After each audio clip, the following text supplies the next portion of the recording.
Ay, no.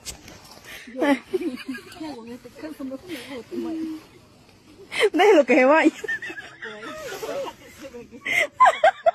Ay, no, yo ya siento que eso me ni bajado.